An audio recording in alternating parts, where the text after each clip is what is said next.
Hello, bienvenue sur ma chaîne. Alors le même décor que la dernière fois, j'ai toujours mon souci avec le montage de la vidéo. Donc j'espère que je vais pouvoir mettre celle-ci en ligne. Je croise les doigts pour y arriver. Alors aujourd'hui, le thème de la vidéo, je ne sais pas encore quel titre je vais la donner. Et j'ai envie de vous parler de mon enfance. Encore, j'ai déjà commencé sur l'une de mes vidéos où je parlais de mes hospitalisations. Mais je voulais vous parler des moqueries que j'ai reçues durant mon enfance, mon adolescence et au début où je suis rentrée dans l'âge adulte. Alors, vous êtes nombreux à me demander comment je réagis aux questions couillonnes, entre guillemets, sur les yeux jaunes, etc. Alors, je me suis dit, pourquoi pas faire une vidéo là-dessus. Avancer plutôt la vidéo parce que j'avais déjà mis le thème. J'avais déjà prévu cette vidéo-là, mais pas maintenant. Mais comme je reçois énormément de questions là-dessus, donc j'ai avancé la vidéo. Alors, j'ai noté quelques petites choses pour ne pas oublier, parce que je ne pourrais pas couper. Je vais commencer par ma corpulence, c'est-à-dire mon poids. Quand j'étais enfant, je ne vais pas utiliser ce terme-là, ce mot-là, c'est pas juste vis-à-vis de moi. Durant mon enfance, je n'avais pas le poids d'un enfant normal. J'étais beaucoup plus mince qu'un enfant normal, voire maigre. Qu'est-ce que j'entends par là?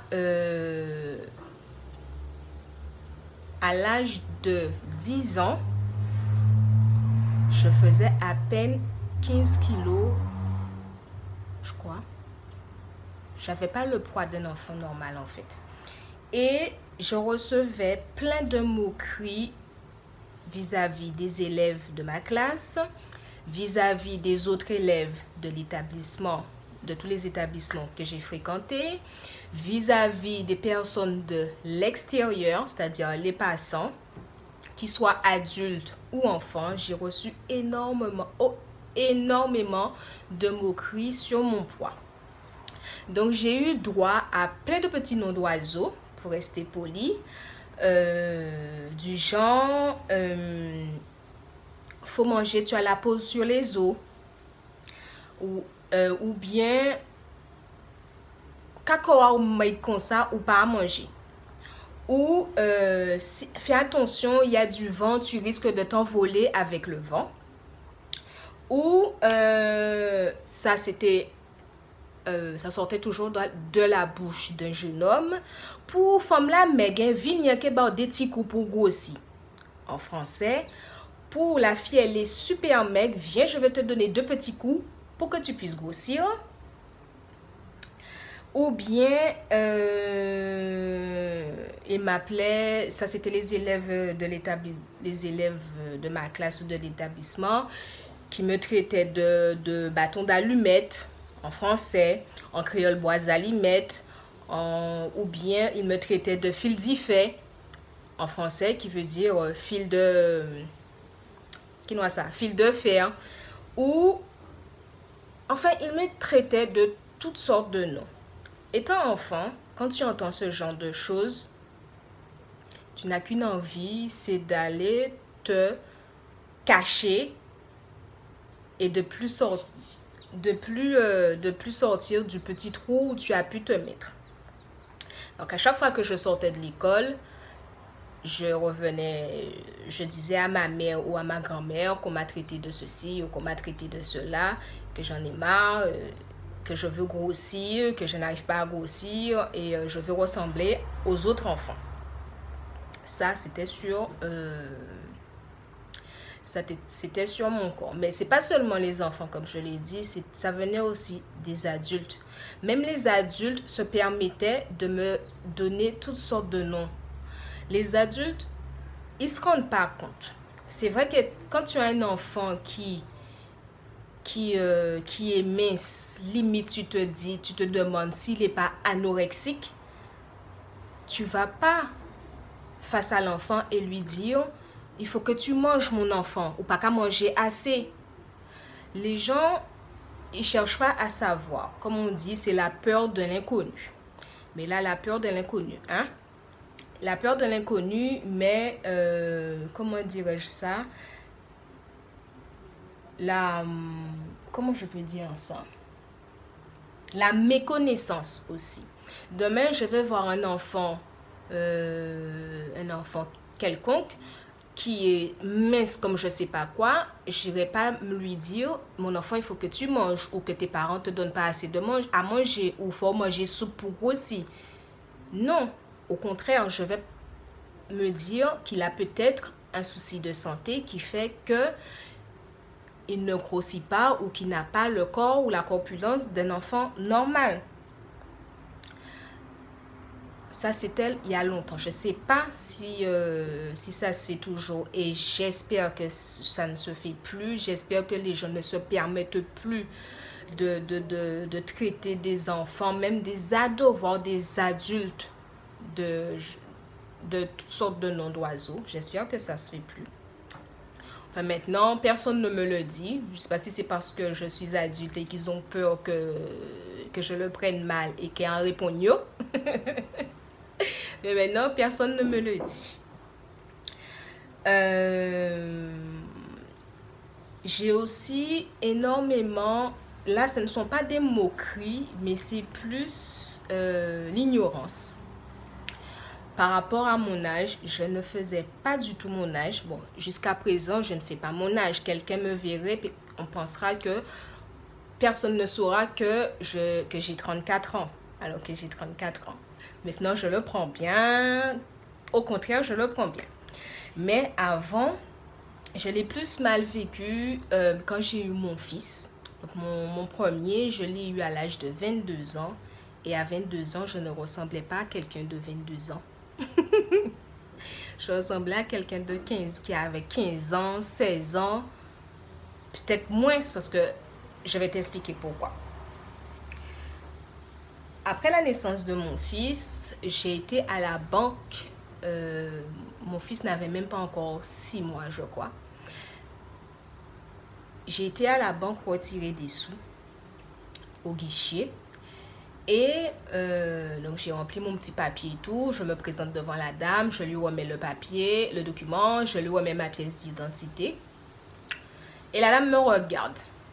Je dis, elle va me sortir quelque chose sur mon âge puisque j'avais l'habitude. Et elle me dit, où est ta mère? Je lui dis, ma mère est dans la voiture. Et effectivement, ma mère était dans la voiture avec mon fils qui était bébé. Donc, je lui dis que ma mère est dans la voiture et elle me sort, il faut que ta mère soit là, tu dois être en présence d'un adulte. Et là, en l'occurrence, c'est ta mère puisque c'était elle qui avait, comment dirais-je, qui avait procuration.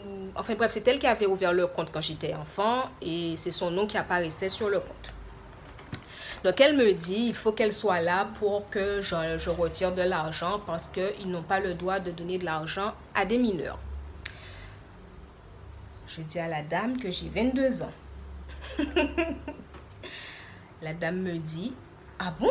Je dis, mais bien sûr, regardez ma pièce d'identité. Là, je le dis avec le sourire, mais ce jour-là, à ce temps-là, je ne disais pas ça avec le sourire. Je le disais sur un ton pour que tu comprennes que tu m'énerves, pour ne pas dire que tu me fais chier. Et que tu n'as pas à me dire ça.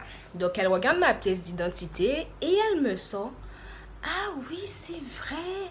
Mais on dirait pas que tu as 22 ans. Tu ressembles à un enfant de 12 ans. Madame l'a dit, moi, en cassant mon petit moun à 12 ans. Elle a été la seule à me dire ça, que je ressemble à un enfant de 12 ans. Les autres me donnaient 15 ans, 14 ans, 16 ans.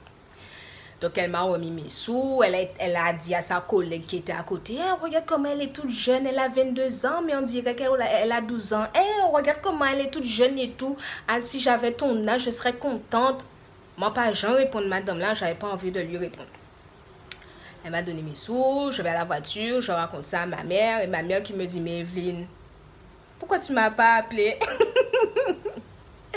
Et j'ai fait comprendre à ma mère que je voulais me débrouiller toute seule comme une grande. Donc tout ça pour dire que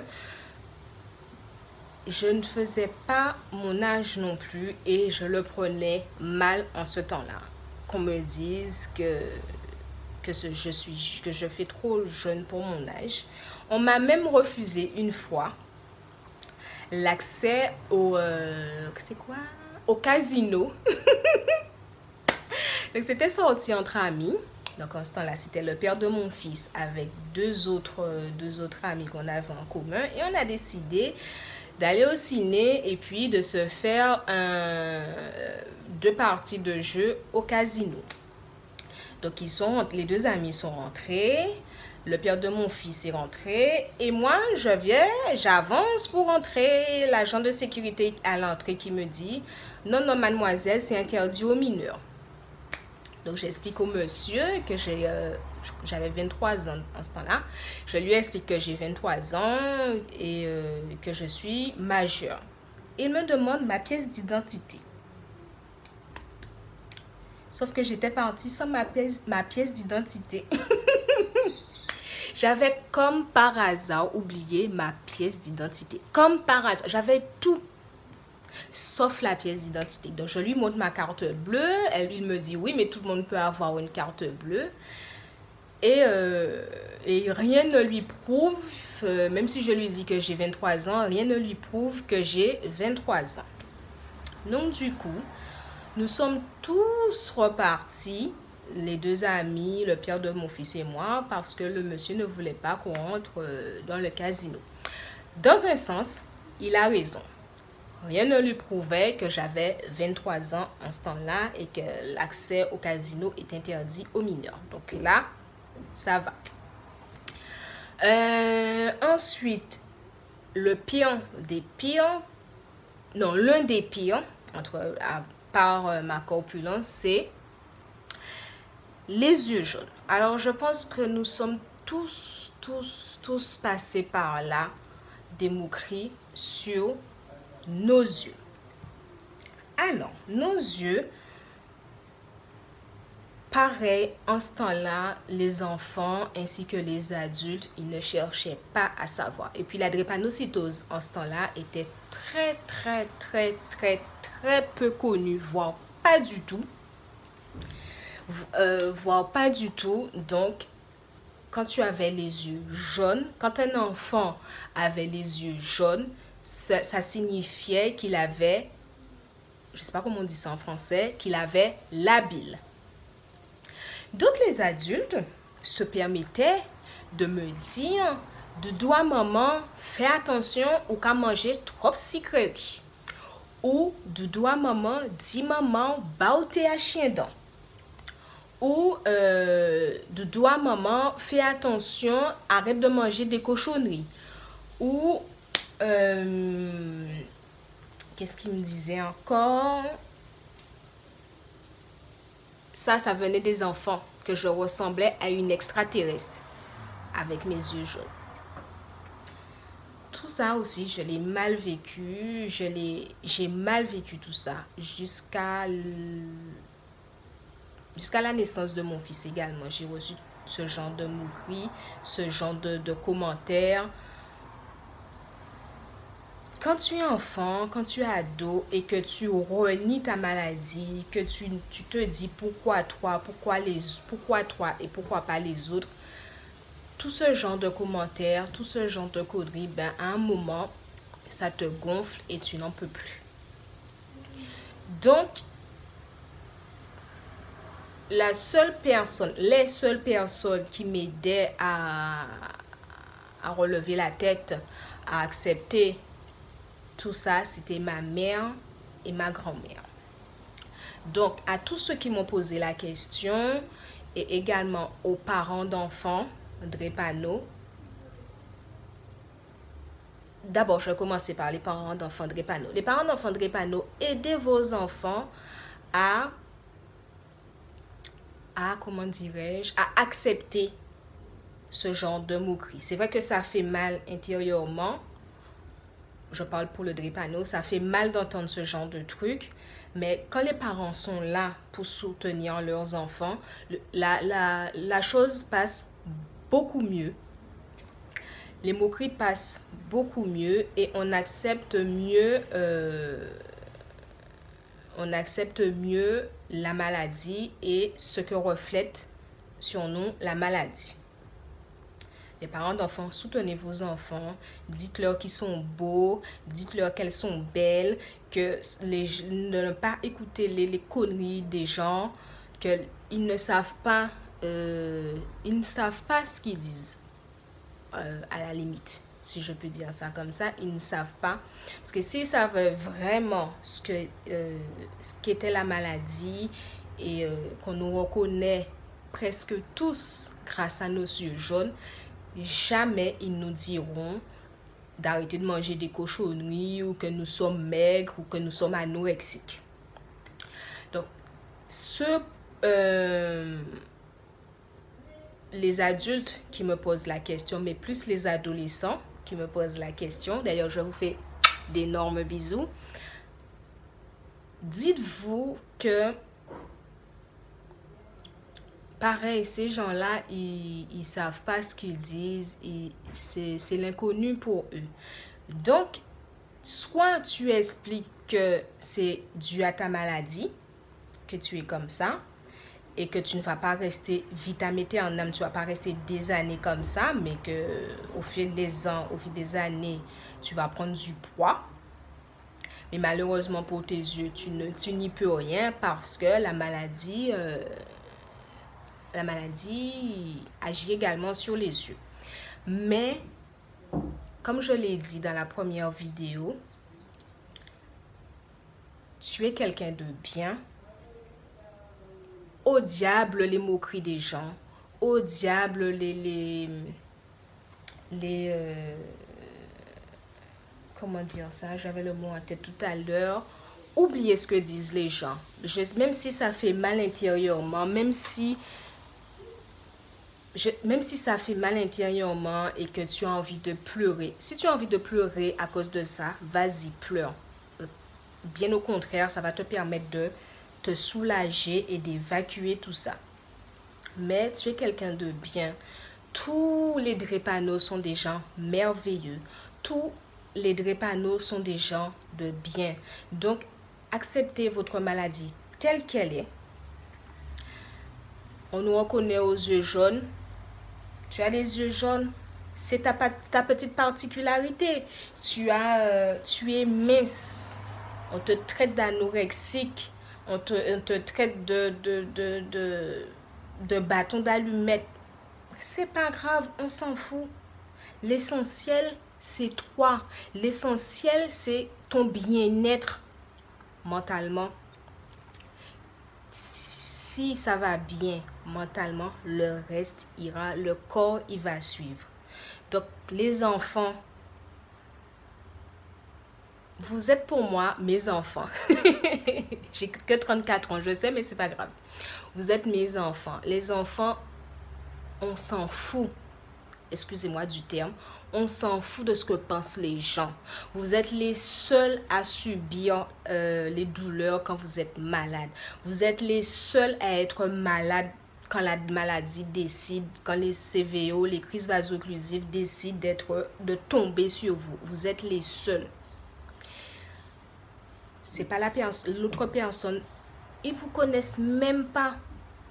Ils savent pas ce que vous avez enduré durant toute votre enfance et ce que vous endurez actuellement. Donc, on s'en fiche de ce qu'ils pensent, on s'en fiche de ce qu'ils disent. L'important, c'est vous.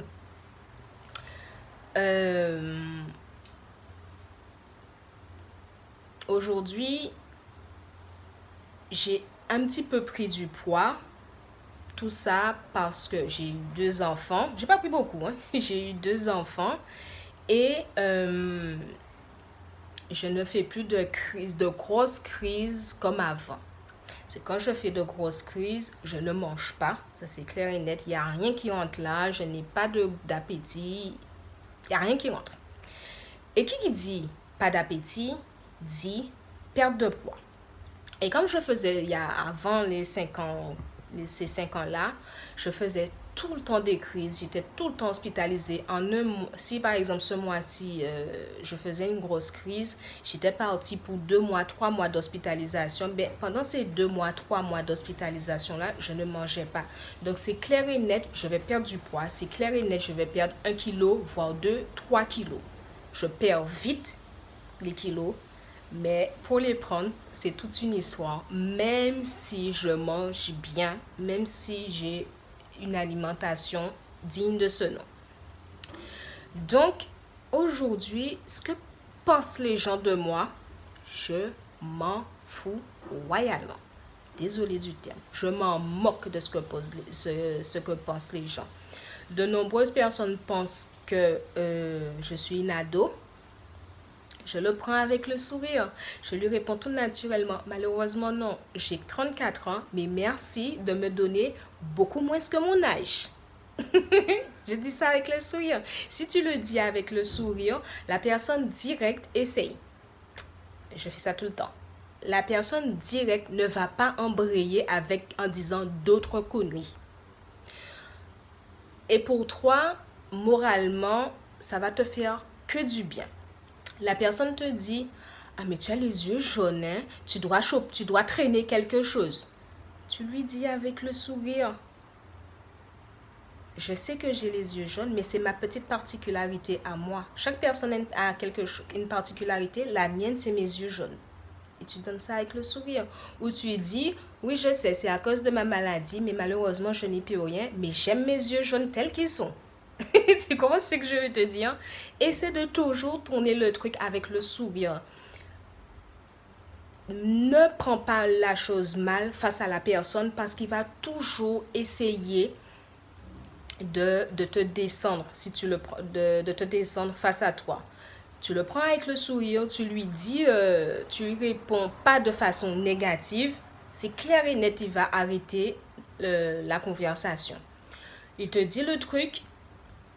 Tu le prends mal, tu montes sur tes grands chevaux, tu lui dis, il va continuer. Au contraire,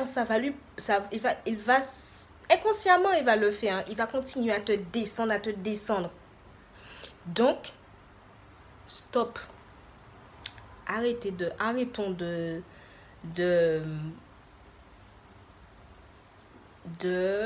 se dire que pourquoi les autres, pourquoi moi et pas les autres. Donc voilà, la vidéo est presque terminée. Ça fait 22 minutes que je parle. Alors, qu'est-ce que je pourrais dire d'autre? Donc voilà, j'ai souvent des questions par rapport aux moqueries des autres vis-à-vis de moi. Donc, fallait que je fasse cette petite vidéo pour te répondre de vive voix. C'est bien, j'adore vous répondre via Messenger, via Instagram, via Facebook, mais je préfère vous le dire de vive voix comme ça. Je trouve ça plus interactif, plus face à vous, quoi. Donc voilà, alors j'aimerais savoir qu'est-ce que vous répondez. Il y a certains abonnés qui me l'ont déjà dit. Mais toi, vis-à-vis des gens qui te sortent des conneries, qu'est-ce que tu leur réponds, négativement ou positivement, et comment ça fonctionne, et qu'est-ce que tu leur dis? Voilà. Donc j'espère que la vidéo aura répondu à tes questions, si tu en as, sur ce sujet-là. Si j'ai autre chose à dire, si j'ai oublié certaines petites choses, je le mettrai en barre d'informations. Donc la vidéo, elle est terminée. Comme d'habitude, je vous dis, prenez soin de vous et à bientôt dans la prochaine vidéo. Bye bye.